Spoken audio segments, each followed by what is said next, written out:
In this video, everything you need to know about Portugal's Mais Habitac program, translated to more housing, and how it's been shaking up the country's housing scene since it kicked off a couple years ago.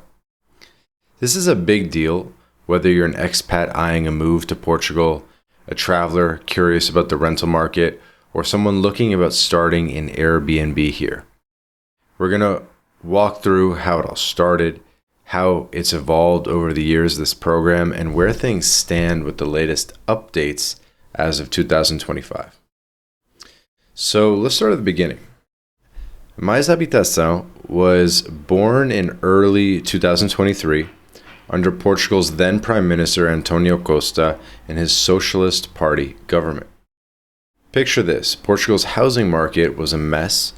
Rents in cities like Lisbon and Porto had shot up, sometimes doubling in just a few years, thanks to a massive tourism boom and a flood of foreign investors snapping up properties. Locals were getting priced out. Young people couldn't afford to move out of their parents' homes, and the rise of short-term rentals like Airbnb was eating into the long-term rental supply. By 2022, Lisbon's average rent for a one-bedroom was hovering around $1,000 a month, while the median monthly wage was closer to $900 a month. So something had to give. The government's answer was Mais Habitac, announced in February 2023 after months of public outcry and protests. The goal was simple but ambitious: make housing more affordable, increase supply, and rein in speculation, all while keeping Portugal attractive to tourists and investors. It was a balancing act from the start. The program rolled out with a slew of measures, some pretty bold, others downright controversial. One big move was capping rent increases at 2% for new leases if the property had been rented in the past 5 years. That was a direct jab at landlords hiking rents way above inflation. Portugal's inflation hit 8% in 2022, so you can imagine the frustration when rents jumped even higher. Then there were the short-term rental rules. Airbnb had exploded in Portugal. By 2023, there were over 100,000 active listings nationwide, with Lisbon and the Algarve leading the pack. Mais Habitac aimed to flip that trend by offering landlords tax breaks if they switch from short-term to long-term rentals. So think no income tax on rental earnings until 2029. That's a hefty carrot. They also slapped a new tax called the CEAL, the Contribuição Extraordinária sobre o Alojamento Local, on short-term rental properties to nudge owners the other way. In some hotspot areas like Lisbon's Alfama or Porto's Ribeira, they even talked about banning new Alojamento Local licenses, the official registration for short-term rentals. But wait, it gets wilder. The program included a plan to force rent vacant homes. Yes, you read that right.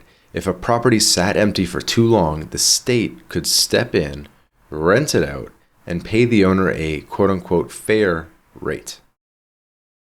This was aimed at the estimated 700,000 vacant homes across Portugal, a legacy of emigration and an aging population. And then there was the golden visa bombshell. Real estate got axed as an investment option for residency. Since 2012, Portugal's golden visa had lured wealthy investors with a $500,000 or euro property buy-in, pumping billions into the market. By 2023, the government said no more, redirecting those investments to things like venture capital or job-creating businesses instead. The whole package became law on October 7th, 2023, as Law 56-2023, after months of debate in Parliament. It wasn't just a housing tweak, it was a seismic shift. But not everyone was cheering. Property owners cried foul, calling the forced renting idea unconstitutional. Imagine the legal battles brewing there. Landlords argued the CEAL tax and the license bans would tank their income, especially in tourist-heavy zones. Meanwhile, tenant groups said it didn't go far enough. Where were the new homes? The government promised 26,000 public housing units by 2026 using EU recovery funds, but construction was slow and skepticism was high. Fast forward to 2024, and the cracks in Mais Habitac were showing. The first year was a mixed bag. Rent controls kicked in, sure. New leases in 2024 couldn't jump by more than 2% above the prior rent, based on data from the National Statistics Institute. And that helped some tenants, especially in Lisbon, where rents had stabilized a bit around 12 to 15 euros per square meter. But supply was still tight. New housing starts had barely budged, with only 14,000 homes completed nationwide in 2023. Nowhere near enough to meet demand. The tax breaks for long-term rentals lured some landlords. Reports showed a 10% uptick in long-term listings in Porto by mid-2024. But the CEAL tax hit short-term rental owners hard, especially smaller hosts who couldn't absorb the extra costs. Then came the political shakeup. Antonio Costa resigned in late 2023 over a corruption probe unrelated to housing. And elections in March 2024 flipped the script. The new center-right government, led by Luis Montenegro and his Democratic Alliance, took over in April 2024 and said, we're rethinking this whole thing. They didn't scrap Mais Habitac entirely. Too much was already baked into law. But they launched a new plan called Construir Portugal, or Build Portugal, to shift the focus from regulation to construction. The rollback started fast. That forced renting of vacant homes gone by July 2024 with a Decree 43-2024. The idea had barely gotten off the ground. Only a handful of properties were ever targeted, but it was so unpopular that scrapping it was an easy win for the new government. Another axed piece, a Mais Habitac rule where the state would pay overdue rents for struggling tenants and then chase landlords for repayment. This was meant to prevent evictions, but it was a logistical nightmare. By early 2024, fewer than 500 tenants had used it, and the government called it quits. Instead, Construir Portugal doubled down on building homes and cutting red tape. One headline move was tax breaks for young buyers. Anyone under 35 buying their first home up to 316,000 euros got a full exemption from IMT, the property transfer tax and stamp duty. And that's huge because IMT can run 6 to 8% of a home's value. So on a $200,000 place, you're saving $12,000 or more.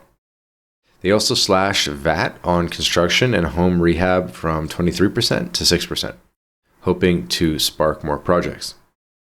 By late 2024, the Housing Ministry reported 3,000 new construction permits issued under the lower VAT rate. Small, but a start. Land use got a makeover too. Portugal's got tons of rural, quote-unquote, rustic land that's been off limits for housing due to old zoning laws. So Construir Portugal loosened that up, letting municipalities reclassify plots faster if they're near urban areas. Take a place like Loures, just outside Lisbon. Those rules could turn empty fields into new neighborhoods. The catch is that local councils have to opt in, and some are dragging their feet, worried about infrastructure costs. For short-term rentals, the new government took a softer line.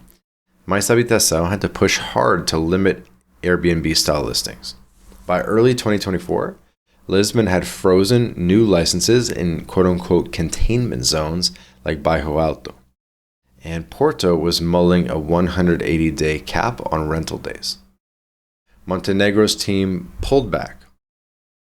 As of August 2024, new alojamento local licenses are back on the table in most areas, though cities can still say no if housing stress is extreme. Think 2.5 people per available home per EU metrics. The CEAL tax, the CEAL tax, it's still around, raking in 50 million in 2024, but Parliament's debating a cut or phase out by 2026, bowing to pressure from tourism lobbies. Now let's zoom into 2025 and what's going on right now. So Construir Portugal is the star of the show, but Mais Habitac's fingerprints are still everywhere. Rent caps are history, scrapped in late 2024 to quote-unquote restore market confidence per the finance ministry. Rents in Lisbon ticked up 5% since then, hitting 1,050 euros for a one-bedroom. But the government is betting new supply will eventually cool things off. Those 26,000 public homes from the Recovery and Resilience Plan, about 25,000 of them are in progress. 5,000 finished by December 2024, mostly in Greater Lisbon and Porto, with the rest slated for 2026. Young buyer perks are live and popular. Over 10,000 under 35s claimed the IMT exemption by February 2025, per tax authority stats. Construction's picking up too. 2024 saw 16,000 new homes completed, up from 14,000 the year before, thanks to the VAT cut and faster permits. On the Airbnb front, hosts outside containment zones, like in Lourdes or in the Algarve, still need an AL license, but it's a quick process. Register online with your NIF, tax number, your property deed, and safety gear like a fire extinguisher, and you're good to go. There's no day caps in most spots. The occupancy rates are holding strong at 70 to 85% in tourist areas. And by the way, if you want to buy property in Portugal, you're going to need a Portuguese bank account and a NIF to buy. And at My Latin Life, we actually have a service where we can help you get your NIF remotely without even coming to Portugal, and opening a Portuguese bank account remotely without ever coming to Portugal. So there will be a link in the description where you can book a call with us, become our client, and we can implement this service for you. The EU is throwing a curveball though. So a new regulation passed in February 2024 that hits in 2026. Basically, Airbnb and Booking will have to share monthly data with local authorities across Europe. It's not a ban or a cap, but it'll make tracking rentals easier. And cities like Lisbon might tighten rules again if short-term listings spike. For now, Portugal is leaning into growth over restriction, so more homes, less red tape, and a lighter touch on Airbnb. So what's the takeaway? Mais Habitac started as a bold fix for a housing crisis with rental controls, rental switches, vacant home grabs, but it stumbled on execution and politics. Construir Portugal flipped the script to building and incentives, softening the edges while keeping the affordable housing dream alive. It's a work in progress. Rents are still high, supply is lagging, but the gears are turning. What do you think? Was Mais Habitac a flop? Does it sound good? Did it set the stage for something better? Are you a renter, a host, or just watching Portugal's journey? Drop your thoughts in the comments. Would love to hear any anecdotes that you guys might have. And hit that like button if you learned something, and subscribe for more deep dives. Also book a call with us at My Latin Life, and we'll see you in the next video.